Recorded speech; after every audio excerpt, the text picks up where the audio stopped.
Are you cultivating habits for a happy retirement? Hey folks, welcome back. Thank you for joining us. This is Master Plan Retirement Consultants Retirement Roadmap. My name is Evan. With me, as always, retirement planner Mark Fricks. During this episode, we'll explore what research consistently shows makes retirement genuinely fulfilling. And we know, Mark, oftentimes we're talking about the financial side of retirement preparation, but there is so much more that goes into preparation for retirement that is beyond your income, your growth, the financial side of things.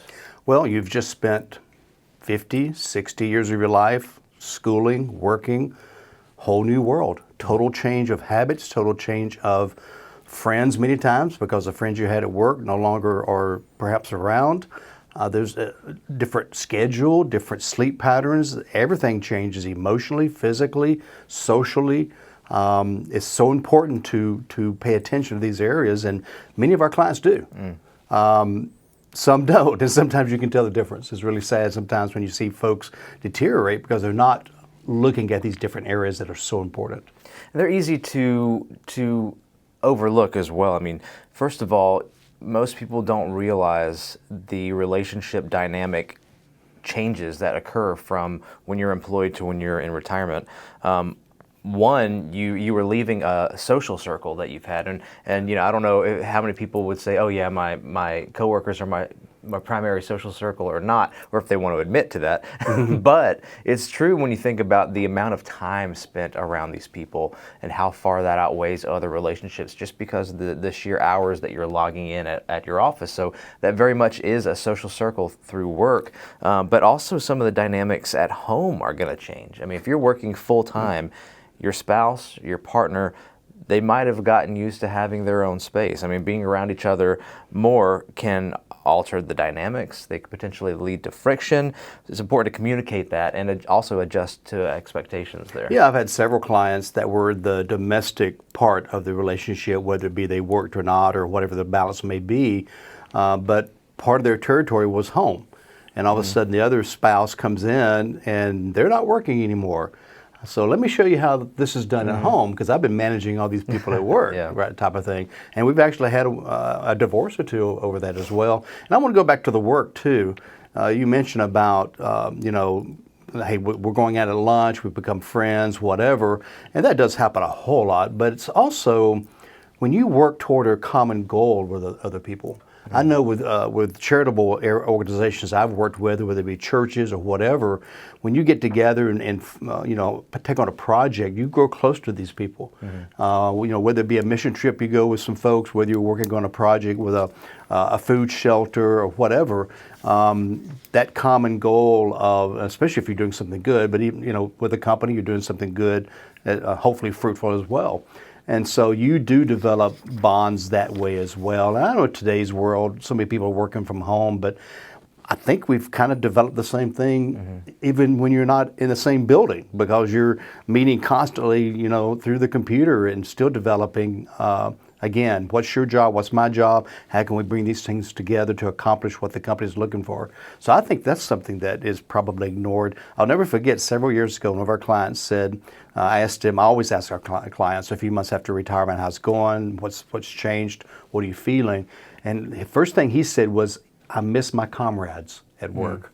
And that, I'm like, yeah, I get that. It was kind of cool. The Harvard longevity study, it's the longest running study of adult life, concluded that strong relationships are the single most powerful predictor of health and happiness, even more so than career achievement, diet, and exercise. So we know, and just as you mentioned, our comrades that we're leaving work is leaving a social group, and it's changing, it's a dramatic dynamic shift. Figuring out for yourself what it looks like to replace the daily camaraderie in the workplace. Research shows that the strong social connections improve cognitive health, speed recovery from illness, significantly increase overall life satisfaction. So figuring out, first of all, for yourself, acknowledging the fact that you're transitioning into a whole new phase of life that without proper planning, just as you would plan for the financial side of things, you need to plan out your day and structure and building in that time within your day for specific endeavors, whether it be relationships, purpose, which we'll talk about next. But you've got to fill some of these gaps that you're now leaving behind. And I think the folks that are most successful at this are folks that are already involved in other activities.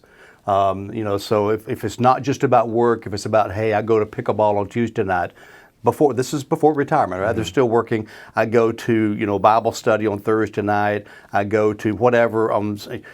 They've already developed other social circles, and family is a very important one as well. So if they've already got those developed going into retirement, it's a much smoother transition into it. Yeah, finding your community in retirement is really important. And one way to look at that too is, where is your community now? Like, where are you plugged in outside of work? Now, work is one thing, and there may be a friend or two that you maintain a friendship after work. That happens. We become close to people for sure. But are there places within the community that you can plug in, or that you already are, whether it's church or something else like that, where you can start to develop that? Find an interest and find a group, a social group somewhere that pursues that same interest. Relationships are huge. And then the other thing that comes with leaving work would be also just the lack of structure. I mentioned this a little bit earlier. Many people don't realize how much of their day is structured by work. Our weeks, our months, our years, everything is structured around our work schedule. Now you're without a routine. It can be really easy to feel lost. It can be really easy to feel bored or unanchored, Discombobulated. And we see what that we've seen that before with people. If you go into retirement without really a sense of structure and don't create that for yourself, then you end up doing nothing, and that could be the worst. I mean, I definitely understand that people say, in retirement, I want to do nothing for a long time, but you've got to build structure around your nothingness. Otherwise, it can be detrimental to your health. In many ways. One of the clients that we had the toughest time with in this category lost his wife literally when he retired. So he lost two major structures of his life, and he really struggled. I mean, part of our meetings were about that. What are you doing? Here's some ideas, and deeper than that too. Really feelings about that as well. Almost, I don't want to call them counseling sessions, but almost to that extent, which we do that a lot. But I think that just magnifies the fact that, again, that structure is so important. And again, don't wait to retirement and then 3 months later and they say, I'm going to go do this and that and the other. Not that that's bad, just I would go ahead and start, again, easing into things. And it needs to be physical and mental. So maybe join a chess club or a book club, and then join pickleball in a gym or whatever, and get a good mixture of that in addition to, and I'm sure you're going to dig into this a little bit more, in addition, if you know every Tuesday night you're going to pickleball, and every Thursday night you're going to karaoke, it kind of gives you something to look forward to, if you enjoy that. And you'll find other people who are doing that regularly as well. And they're there too. And hey, it's good to see you guys again. I saw you last week, I'll see you next week, and it becomes another little community. Yeah. So I've got several things I do that are like that, and I've developed friends in those areas, and it's I think it's important. And even when you're working, it's important, because you don't want your entire life to be at work as well. But definitely in retirement. Yeah, it's I think people are sometimes surprised when they find out how much of our job as retirement planners is emotional, psychological, and relational. I mean, that's one of my favorite, and it has to be. Yeah, one of my favorite things about the job is how relational it is, and how close we get to our clients and things like that. But even in our initial consultation, so we have the complimentary consultations, the first half of that is getting to know someone, who they are, from the inside out. Exactly, and even our little questionnaire on getting to know folks. Before you get into any of the financial side of things, we're talking about your goals, your fears, your hopes, your dreams in retirement, and that helps us to get a structural idea of who you are as a person. But just the same, even if we're down the road in our planning, and we can make the most efficient retirement plan possible, with all the numbers can work just right, but if it doesn't work with you psychologically, if it doesn't work with you emotionally, if there's a hang up there, then that plan's not going to work. We've got to figure out that side of it as well, but there's so much to do on the emotional side, psychological side. And we don't just drop it as we're working through the plan, and even a year, 2, 3 years later, whether they're approaching retirement or in retirement, we keep notes. And so we'll go back and say, you know, we did talk about this early on. Is that still something that you're dreaming about, that you want to talk about? But just kind of a sidebar to that too. And I just thought of this, you know, so many clients that come to us from other firms talk about that different level that we do. And that's when I said earlier they should be doing this, because you're really missing out on a big chunk of retirement planning if you're not talking about the emotional part. And so they're at some, I don't want to call it a cold firm, but maybe just a big box firm that maybe has a different advisor every 5 years or a different receptionist every 6 months or whatever.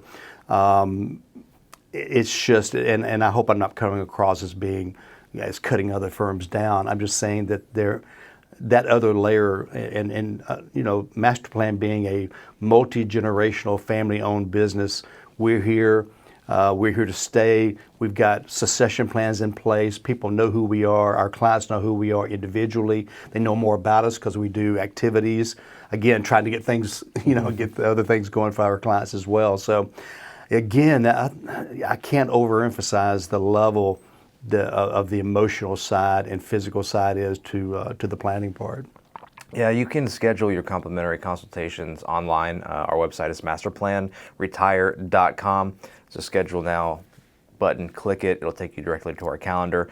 That's an opportunity to discuss your own retirement, your hopes, your dreams, your fears, your goals, all those kind of good things. And then we do run a series of reports for you as well, to give about a 10,000-foot view of your own retirement, to see where your strengths and your opportunities for improvement are. So check that out. That's masterplanretire.com. Can I mention something real quickly? We go through that and talk about the initial consultation, but I was thinking about this the other day, how difficult it is to go somewhere for the first time, like the first time you go to a new dentist or a doctor or whatever. But it's even more difficult, I think, to come to someone like us, because you're bearing your soul, not, you know, certainly what you just talked about, our fears, our goals, but also our failures. You know, have I saved enough? Many of our clients will ask us, they'll say, where do I stand in regards to other folks, how they're progressing toward retirement?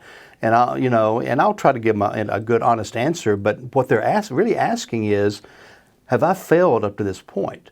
And so I think it's hard for folks to come in. So many people need help, but they're like, last thing I want to do is sit in front of somebody and tell them I've only saved this much, or I've only saved that much, or which may be a lot. You know, when you compare it to other folks, doesn't matter how it compares to other folks. Every situation is different. But I understand those that are listening and watching those fears, and believe me, the first thing we want to do is belay those fears and let you know that this is the first step. It's like being afraid to go to the doctor because you have a pain. I can either find out what it is, or I can put it off because it's not that bad yet. Well, the longer you wait, the worse it's going to get. Sometimes you just got to, you know, grit your teeth, go in and say, this is the rest of my life we got to talk about. And so that initial consultation can be difficult, I think, mentally or emotionally, from a standpoint of where do I stand, and I'm going to tell these strangers where I stand. But it's so important to get started that way, and before you know it, you'll start seeing the light come on and seeing, yeah, you can, or you are on course to really have a great retirement. That's good. Earlier you mentioned, when we were talking about relationships and the importance of those and making sure that you're cultivating those in retirement, is the camaraderie that we have with some of our old comrades in work, in the workforce, and the sense of belonging and the sense of accomplishment when you are working together with others. You know, that kind of wraps in perfectly with the next point, is maintaining a sense of purpose. You must have a sense of purpose in retirement. And frankly, you know, for many Americans, it's also just cultural, the way kind of our days are structured and our lives are structured. We're very career oriented. Whether you love your job or hate your job, we often find aspects of our identity wrapped within what we do for a living.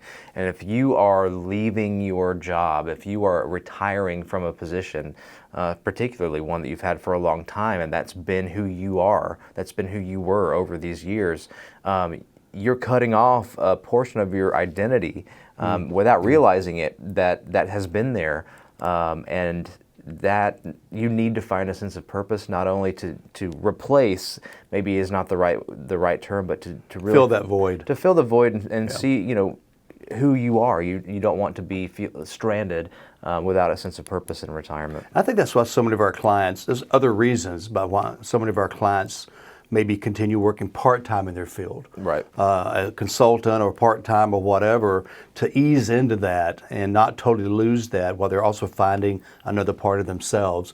It gives them a little bit of money up front as well, but many times that is not the main goal or the goal at all. It is, again, to continue and let's, instead of ripping off the Band-Aid, let's ease it off over a couple of years or something like that. So, and then you can switch to something else part-time if that's meaningful for you, that you would just love to do. I've had a guy that he loved cars. He went to go work for a dealership because he got to be around cars all the time, things like that. So that was something that didn't necessarily pay him what he used to make, and maybe it wasn't an executive position like he used to have. That wasn't the point. He loved cars. He wanted to be around them. So that can also help extend and ease you into that area that you need to be in from a standpoint of purpose. Interesting little fact here. People aged 75 and older are now the fastest growing age group in the workforce, with their numbers having quadrupled since 1964. Wow. This is according to Pew Research. So I think many older workers stay engaged, and not just for financial reasons either. Right. I agree. It's because they want to. They want to find that sense of purpose, whether it's something that they're doing for income or even just volunteering and making that a real drive in what they do in their. That's an unbelievable day-to-day. stat. Isn't that I mean, funny? I certainly knew that a lot of old. I mean, you go out to whether it be a restaurant, fast food, Target, Walmart, or whatever. You are seeing more and more folks that do appear to be a little bit older, but the other thing too is that generation has a strong work ethic. They're going to show up to work. I'm not saying the younger generations don't. I'm just saying they're tried, true, and experienced, and that I think helps them too. But like you said, I think it's mostly just folks saying, "Hey, I retired and maybe I wasn't ready because I'm bored or whatever. Let's do something." And as far as strategies on how to find this next identity or sense of purpose, it's probably not something that you want to say, I'll figure this out after I retire. Yeah. It's something that would probably be good for, if you see retirement on the horizon in the next 5 years, 3 years, 2 years, maybe less, it might be a really good idea, an opportunity to start at least planning, okay, I want to pursue this. I want to try this out. Maybe I've never experienced this, so I'll dip my take a toes couple in. of classes. Classes are great, yeah. I don't know what age is it, 60, 65, but a university system here in Georgia, you can take classes with no cost. You don't get credit, but you learn. It could be a culinary class at a local university. It could be, again, writing or studying different, so many possibilities. I've got one client that she's trying something different all the time. Here's a language class. I'm going to try this for a semester. If I like it, I'll keep going for a while. In fact, I think she's up to about 4 languages, if I remember correctly. Yeah. And that's got to be good for your mind, first of all. That just, again, we could have a whole show on just spitting ideas out. But those, that's just kind of where you need to be looking for that kind of thing. Yeah. Then the last point really is cultivating gratefulness in retirement and positive outlook as well. So research published in the JAMA network, JAMA, found that highly optimistic people were significantly less likely to suffer cardiovascular events, had a lower overall mortality rate. A separate study found that optimistic women had a 50% greater chance of living to age 85, optimistic men a 70% greater chance. And those are just health numbers. We know that all of these 3 topics, purpose, relationships, optimism, they all work together. And when you remove one or add in something negative like loneliness or lack of purpose into this retirement, you're going to affect all of these things, and your health's going to be affected by all. And I'm not sure where this would fit in, if it would be optimism, but I think spirituality. I'm not talking about any particular religion. I'm just talking whether it be sit up in the morning and meditate, whatever it may be, but just a time to sit and reflect. I think that's where the optimism can come from. That's become more and more, they were talking about on the radio today on the way in, how it's becoming more and more common for people in the morning to spend 15 minutes in meditation or prayer or just quiet time. Again, it doesn't matter what that is, but as long as it looks something like that, to start that day with positivity. Yeah. And again, I think spirituality is one of those circles that needs to connect in there. Yeah, I mean, there are a couple of psychologists who have done some studies, Robert Emmons and Michael McCulloch, who found that people who regularly counted their blessings, reflection on gratefulness, meditation, prayer, just like those things, they had obviously had a more positive outlook, but they reported fewer physical ailments. They exercised more as a habit, and they were more likely to help others. And again, what is that keyword, others, as well? That's community, That helps you that's relationships. too. Yep. Yeah, it keeps you from being isolated as well, because we see when we are not cultivating gratefulness and that sense of gratefulness in our lives, we tend to become internally and psychologically reclusive a little bit. And that is, again, a small rolling snowball that eventually, it might start internally, but then we start to become more cut off and things like that. Well, every time you volunteer to help another group of people or whatever, or animals or whatever it may be, you do see your blessings more. And you know, that's why early on, I know that you know, our family did a lot of international mission trips, because we wanted everyone, all of us, to see that we're blessed. And you start seeing other people in second and third world countries, and you're like, I'm not going to complain again, you know, type of thing. But helping them as well, what little bit of help we can be. But that's, I think part of it is, again, for the person that's doing the helping, is probably more powerful than the people you're helping. And I think that's a good point too. The sense of purpose in meaningful activity. So there is a psychologist, June Gruber, and this is kind of the part to be aware of on the pursuit of happiness front. She's found that making happiness itself the primary goal can backfire by inflating expectations and making it harder to feel satisfied.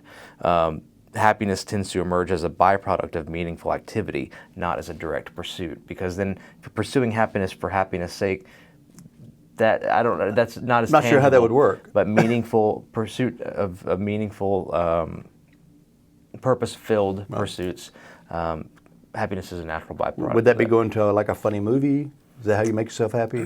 I don't know. I mean, volunteering, just as you said. that's what I'm saying. That's the positive side. Right. I'm saying just to make yourself happy to be happy. I'm not sure how that would work. I'm not sure how that would be accomplished. To be honest with you. there's always gathering more stuff. There's always the needed treat yourself day. That's one. Yeah, that's true. That's one. That's true. Sometimes you just need a cheeseburger. That's right. But yeah, Double cheeseburger. all these things work together, and we can see how one affects the other. Meaningful pursuit, social interaction, relationships, happiness cultivated through that. We really need to plan for our retirement finances, a written plan. That's what we do. But we also need to plan for our lives and our purpose and our identity and how we're going to spend our time once we say farewell to our employers. And just to clarify, from where we're coming from, this is not just an episode. We practice this every day with our clients, whether they're new coming in, whether they've been a client for 15 years. We lose clients. Had a client lose their spouse recently, suddenly, not that old. And so guiding them through that emotionally, they have other emotional areas too that can help, other people that can help. But I mean, they've thanked us profusely for being there, for talking through, not just talking money, but that other side of life. So that's a layer that we have. So anyway, I know it's been a great episode, by the way. I hope everyone has enjoyed it. MasterPlanRetire.com. And until we see each other again, remember, plan well and prosper. Take care.